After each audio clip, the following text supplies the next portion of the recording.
সপ্তাহের ব্যবধানে নাটোরের খুচরা বাজারে আমের দাম বেড়েছে প্রায় দ্বিগুণ।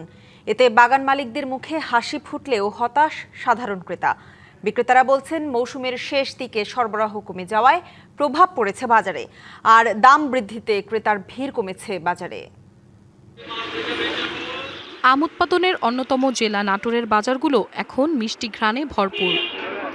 কয়েক সপ্তাহ আগেও হাড়িভাঙ্গা ও গৌরমতির দাপট ছিল, এখন সেই জায়গা দখল করেছে আম্রপালি, ফজলি, বাড়িফোর, কাটিমন সহ নাবি জাতের আম।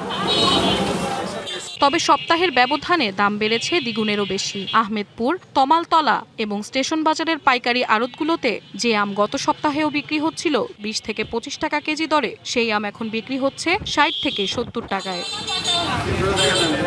মৌসুম শেষ হয়ে আসায় হাড়িভাঙ্গা ও গৌরমতি আমের দাম সাধারণ ক্রেতাদের নাগালের বাইরে। এসব আম বিক্রি হচ্ছে 120 থেকে 150 টাকা কেজি দরে। গতবারের তুলনায় এই বছর একটু আমের দাম একটু বেশি আছে। 40 টাকা কেজি কিনলাম, 1 কেজি আম। গতবার থেকে এবার একটু দাম বেশি আছে। বাংলা কিউআর যেখানে নগদ পেমেন্ট সেখানে। সারা দেশে 10 লাখেরও বেশি মার্চেন্টে নগদে পেমেন্ট করুন খুব সহজে।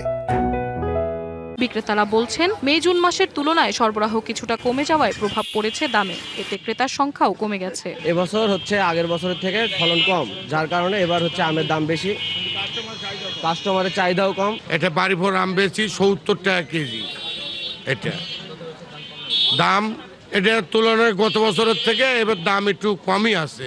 আমের চাহিদাটা একটু কম এবং আপনার আমের কাস্টমারও কম আছে, কিন্তু আমরা খুচরা বিক্রি করতে পারতেছি বেশি দামে, কিন্তু বেশি দামে। দামের ঊর্ধ্বগতিতে চাপের মুখে ক্রেতা, তবে বিক্রেতারা বলছেন সরবরাহ ও চাহিদার ভারসাম্য না এলে দাম কমার সম্ভাবনা কম।